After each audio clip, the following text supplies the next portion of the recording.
My name is Dan Funk. I'm the program manager, the federal manager for advanced modeling and simulation in the Office of Nuclear Energy. And that's the area we're going to address here briefly in these slides. This will be, for some of you, a little different presentation than in the past, but also perhaps just a refresher, and for others, some new material. First of all, where are our advanced modeling and simulation programs within the Office of Nuclear Energy organization, and who manages them?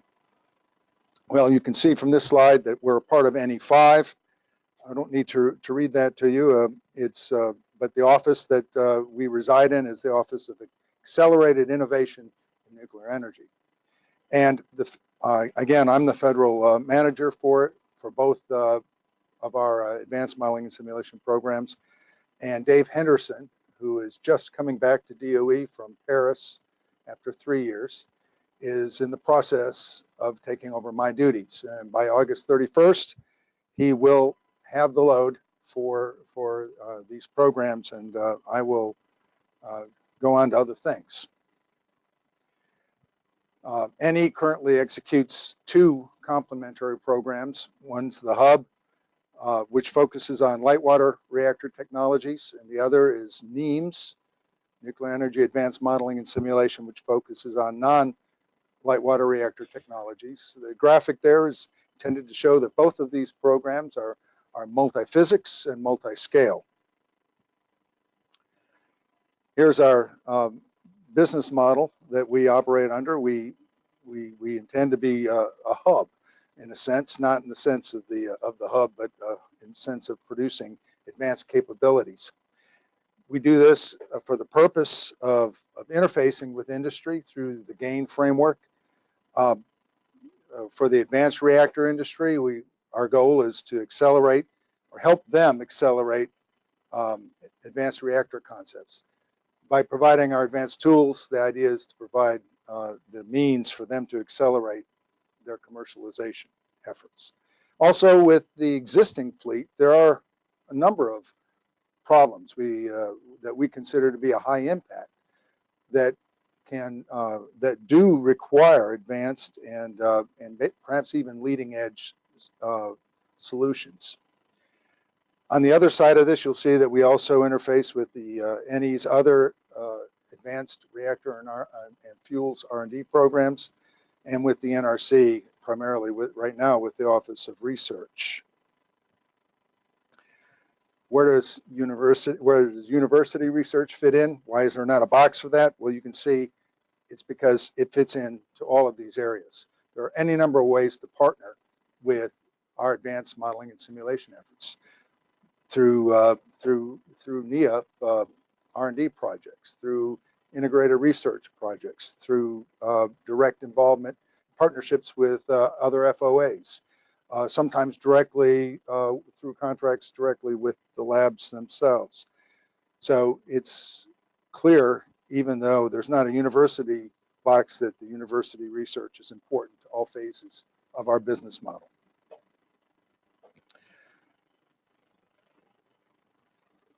We have 3 focus areas for our as a part of our mission for our codes and code development, code applications and deployment. Existing fleet, advanced reactor pipeline, and the fuel cycle infrastructure. Today we're just going to focus on the advanced reactor pipeline because that is at the heart of our proposed scope for the FOA.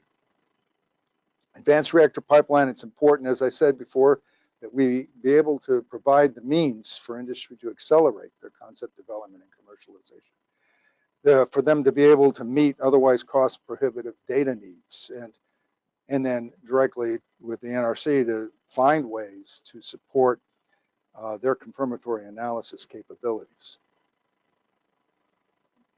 Looking more closely at this area of advanced reactor development, we believe we can play a critical role in accelerating design and deployment of advanced reactors.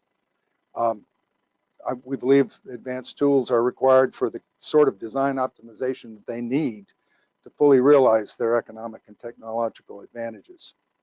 We also believe that our tools can help the NRC expand its capabilities that would be needed to perform confirmatory analyses on advanced reactor concepts.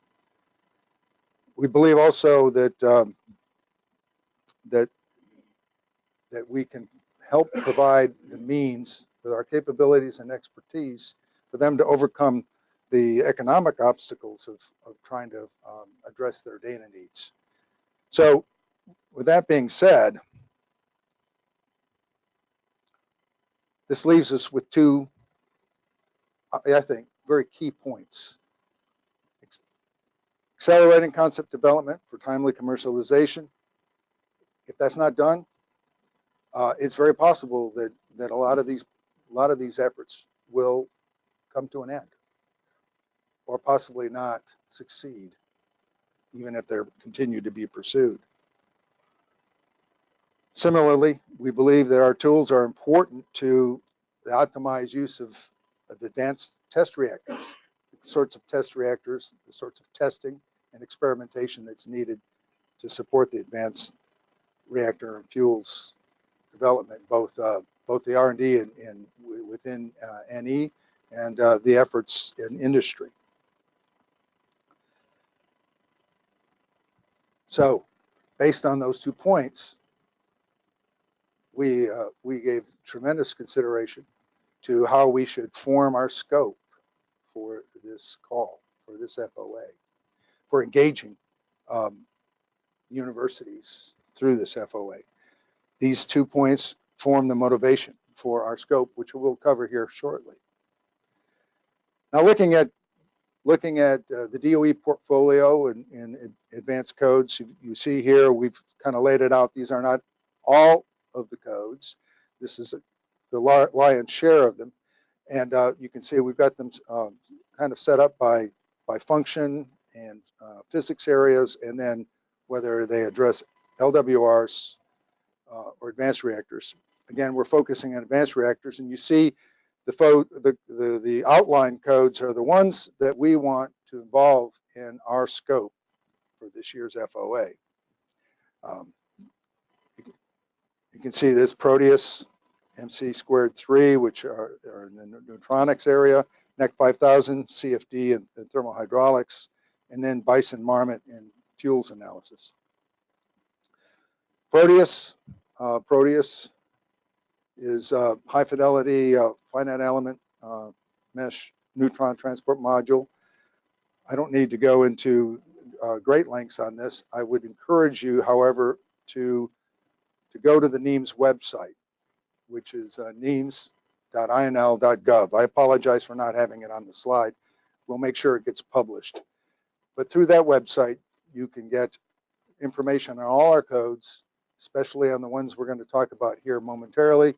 And you can get access to papers, reports, manuals that could be important to developing a proposal, and get points of contact as well, who might be able to guide you through the material that's available.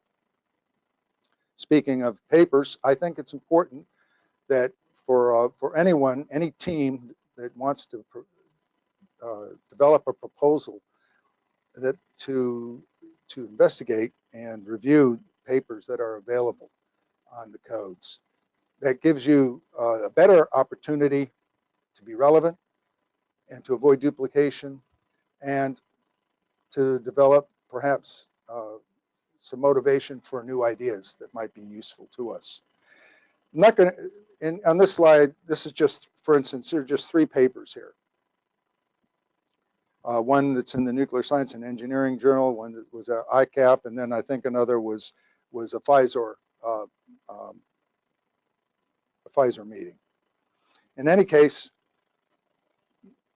you can seek these by this title, or by contacting Tanju Sofu, whose email is down there.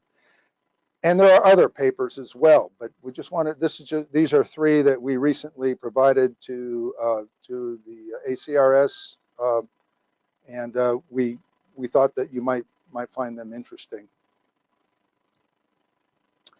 The other code area that we're going to be talking that's associated with our scope for this year is the NEC 5000, which is CFD and thermal hydraulics. Computational fluid dynamics is an important area. This particular code's been around for a long time. Again, on the NEAMS website, you can get access to descriptions of this code and its capabilities. Additionally, we do have one paper that we provided to an advisory group recently, and I share that with you here. There are, again, more papers that are available. Elia Mazzari is the point of contact, and you can feel free to contact him for obtaining more information on NEC 5000 as it relates to our advanced modeling and simulation efforts. Multi-scale mechanistic modeling of nuclear fuels. That's another important aspect of the scope. Those codes are Bison and Marmot. Marmot, of course, being the mesoscale tool, and Bison being an engineering scale tool for simulating performance of nuclear fuels. This graphic is intended to show how these models are developed. We certainly cannot cover every aspect of microstructural changes, but the important ones that seem to have the most impact on fuel performance are the ones that we focus on. And we pursue those through atomistic simulations, which provide inputs and parameters to the mesoscale tool Marmot. And in Marmot, we develop the mechanistic physics models, which are then implemented into Bison. This is very high level. We certainly can go into greater details with the technical experts for this area. Here again, there are some papers and manuals available for Bison and Marmot. This is just the tip of the iceberg, but some of these manuals, especially the assessment of Bison, which is available on the NEAMS website, is very important for understanding the capabilities and the limits of that code. And again, Rich Williamson at INL is the point of contact, and you can see his email address.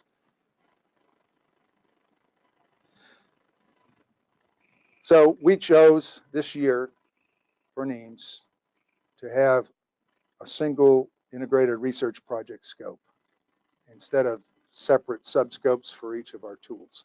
We wanted to have a project that would integrate the tools that I just covered for you. It would be integrated through this IRP. Its focus is to extend the applicability and the utility of NEAMS tools to provide support for advanced fast reactors, for example, microreactors, and for experimental use of fast test reactors. And we have in mind that one of those would be the variable test reactor, which is an up-and-coming project. And as that proceeds, we would expect this project to connect more and more to that one. So we would like to see in proposals close collaboration, not only with NEAMS, but with the VTR project itself. This IRP scope is comprised of two primary tasks. Task one is to accelerate the extension of NEAMS computational tools to simulate relevant metallic fuel behavior and performance. In other words, Bison and Marmot. And that's why it would include both high fidelity and fast running capabilities as needed. Task two is to accelerate the coupled neutronics and thermal hydraulic analysis capabilities to support experimental use of test reactors such as the VTR and support the related advanced reactor commercialization, again, for example, microreactors. Task one, as I said, is an extension of Bison and Marmot. It has two focus areas, mechanistic model and transient simulation developments that incorporate enhanced capabilities for key phenomena, and those are listed here. I wouldn't like to go through those, but you can read them for yourself. and also validation of these new models by leveraging, as possible, EBR2 and FFTF and transit fuel testing data that in a way that would support relevant industry end users and, as needed, the VTR project in terms of how the VTR can be used for experimentation, how that proceeds. In that light, we view the NEAMS capabilities as being important not only to the design of experiments and the selection of experiments, but also in the analysis of those. And in return, a lot of those experiments provide data that are useful to furthering the validation of the advanced tools.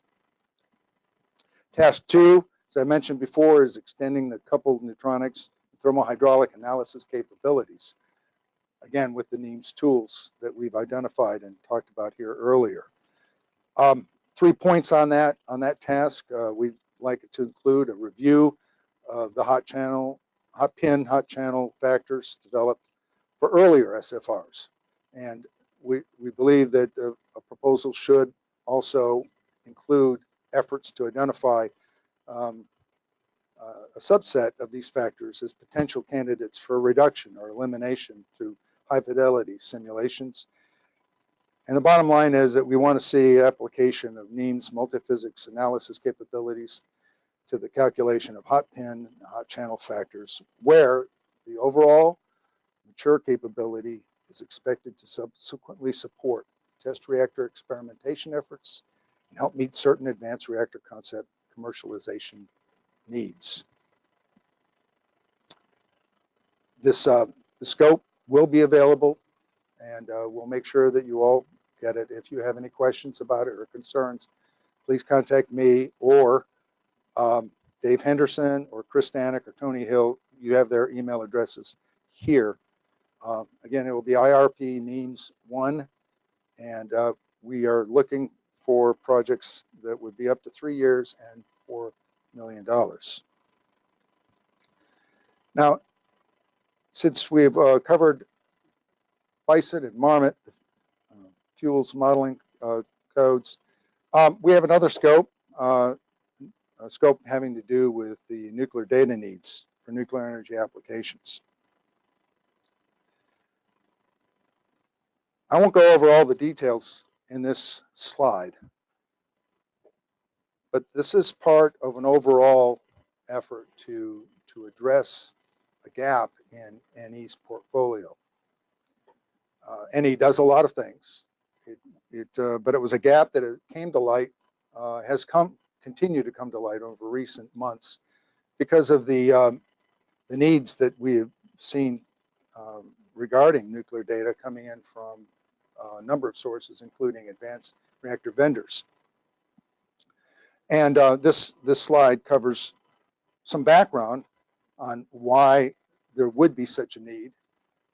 Nuclear data improvements is not just about greater and greater accuracy alone. It has to do with filling the gaps of nuclear data, providing nuclear data that will help reduce uncertainties in modeling and simulation calculations, and also in the optimization of designs of advanced reactors.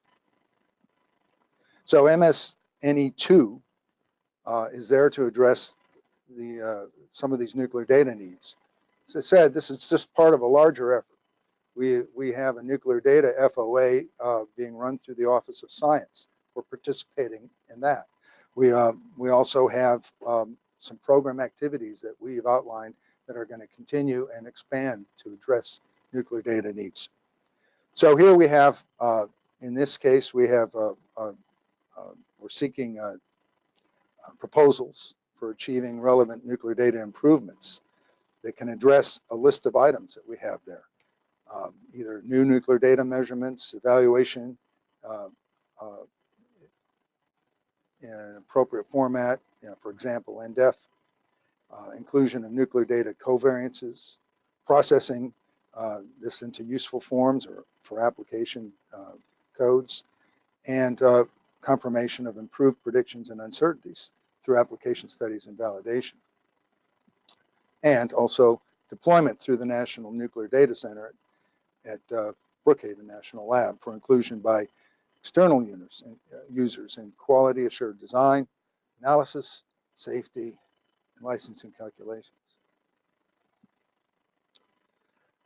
Many of the data needs for NE may be found in the NEA Nuclear Data High Priority Request List, the HPRL, and the URL for that is on the slide.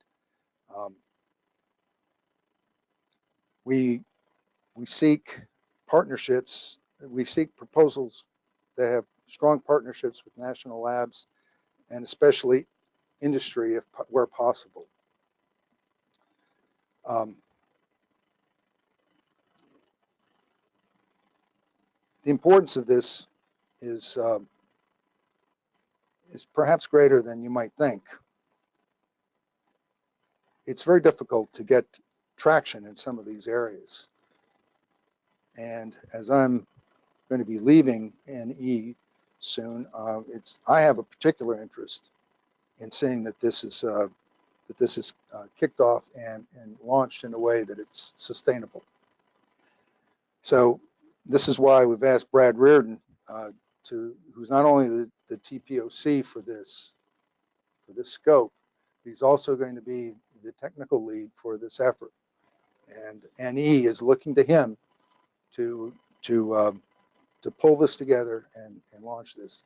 These proposals are very, very important to his efforts and his success in that area, and that's important to NE. So that's all I'm going to say there on that one. Drew, do we stop here for questions for this? Yes, we'll stop here for questions. So if you do have questions on data needs or on other topics, please do submit those questions now. We will also load the NEAMS-2 presentation so that Dan can give that as well. So yes, please submit those to the GoToWebinar meeting application, and we will have Dan address those. Dan, for the IRP, do you need experiments for code validation? Well, I think what we were asking for is to use the existing experimental data as much as possible. I don't know if you could get meaningful experiments and achieve all of the scope in the 4-year period or 3-year period with $4 million if you had to throw in extensive experiments. I did not specify that, and now that it's asked, I'm not sure that we should disallow it. I think what I need to do is consult with our technical points of contact on that, Chris Stanek and Tony Hill, and make sure that we give you some good feedback as to whether or not that would be advantageous in a proposal. I wouldn't want anyone to go off and put in the experiments only to find that it made their proposal less competitive. So I don't want to mislead you with an answer. My gut feel is that we should mine the data that we currently have. It's not easy to develop some of this data separately if in new experiments, but if you think there's a way, I would be hesitant to say, well, let me put it this way, I'd be hesitant to assume there's not a way to do it. So let me talk to those who are more expert than I in this, and can give you a better answer, and we'll get back to you. Dan, why don't we present on the NEAMS-2 scope, and then we'll continue taking questions. Okay. While Dan is presenting that topic, and we'll go from there. So okay. Once again, please submit any questions you have for any of the topics Dan has talked about so far. Go ahead, Dan. Okay, so the NEAMS-2 scope has to do with separate effects radiation testing for microstructural models and environment. Let me put this into context. Validation for both industry and the NRC is important. Validation is very much application specific. There's certain basic validation and verification all wrapped up as part of SQA that are an important part of NE's job. DOE's job is to produce codes that are reliable, with strong software quality assurance, verified, and to a certain extent validated where that's possible, before you get to say more specific validation needs, more specific applications that might require proprietary data. So we don't want to ever say that some of these codes, for instance, Bison, which has marmot models within it, can't be validated until all those marmot models are validated. That's simply not true. The validation of Bison is something that can be ongoing without having to wait for separate effects testing to validate all the models. There are some of those models for which the separate effects testing is not a high priority. There's not the sensitivity there, and it can be addressed in validation at an engineering scale. However, we recognize that in the longer term, higher fidelity, additional improvements, greater, perhaps a more, even in some cases, more accurate representation of the physics, some of which may not be fully known, but we could find out through additional testing. That's a very valid and important area of ongoing research. This scope recognizes that need, that longer term need. Not that there's some things that can't be done in the short term that would be useful, but this fits into to that need to get where necessary, where it's important, to get the to support that validation of the marmot, some of the marmot mechanistic models.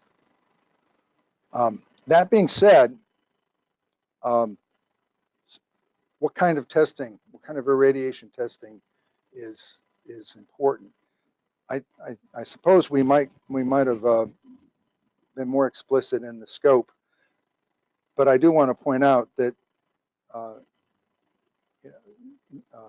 in many cases, what's important is the neutron radiation and neutrons of particular energies. That's sometimes what is done is we look for surrogate methods with ion irradiation or heavy ion radiation or implantation to simulate the neutron radiation. And in those cases, I believe you need to be very careful about the adequacy of that. It's an open question. You have advocates who claim that they've demonstrated that it's the surrogate method is applicable, and there are others who claim that it is not. I think we look at it on a case-by-case basis. But I want to say this, that when you get a plethora of proposals coming in that propose to use ion irradiation, and they don't address that surrogacy, it makes it much more difficult for us to evaluate and select it.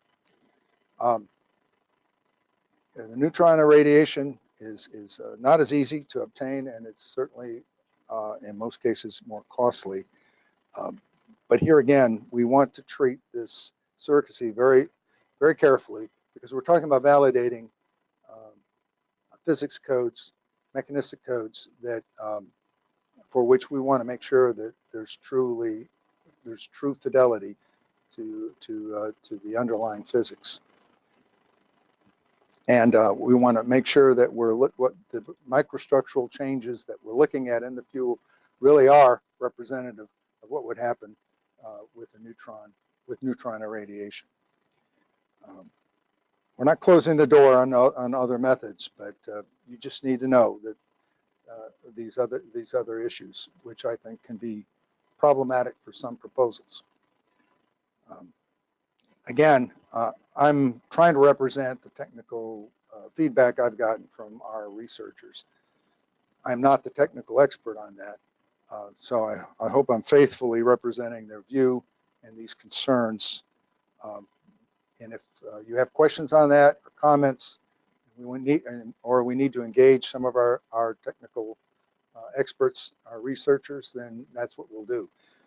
But I think this still can be a very, very important aspect. The scope. We hope we always hope to get at least one or two good proposals funded and some good experimental results from them. So that's what I have on that.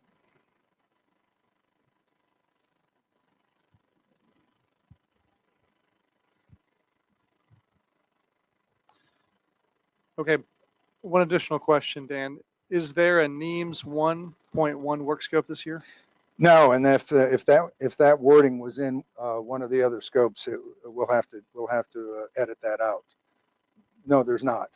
So to be clear, from the NEAMS perspective, there's the IRP-NEAMS-1, NEAMS-2, which is an NS2F scope, and related to NEAMS, MS-NE-2, the data needs mission supporting call. Yes, that's correct. And thank you for summarizing that. I probably should have at the outset. Apologies on that.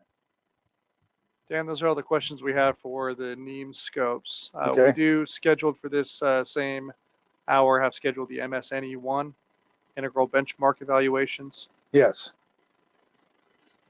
Okay. This is another area, MS-NE-1, that we think perhaps deserves continued ongoing attention, if not greater attention. As this work progresses, we continue to see more and more its connection to the NE programs, its relevance to ongoing development work, not just in modeling and simulation, but in the application of computational tools and ongoing research and concept development. This focuses on the International Criticality Safety Benchmark Evaluation Project and the International Reactor Physics Evaluation Project. These are not necessarily NE derived animals, so to speak, but they are products of international activities through the OECD NEA, and they do have relevance in that we have a number of people in our labs, a number of researchers who are involved in these expert groups that deal with these two projects, both of which have handbooks that are being increasingly referenced and used internationally by other researchers. So I think that pretty much establishes the importance of it and why we have this and why we will continue to have it. And hopefully, as time goes by, where needed, we might be able to fund more than one or two projects a year. But right now, the funding is limited, but we hope to increase it. So please, if this is an area of your expertise, your interest, we want to see some proposals on this. I think preserving and making available valuable experimental data is only going to get more and more important as we continue to expand our research, develop new concepts, and start applying more and more advanced capabilities, especially in the modern sim world. This is just a snapshot. I won't go through this, but it's there for your reference on the international benchmark programs. It's a good picture that kind of lays out the process, and so you can see, gives you the context for this scope. The scope itself is developed. I just did some light editing. It's developed by John Bess, who's the technical point of contact. He is our recognized, internationally recognized expert on this, and on these two handbooks, and he works diligently and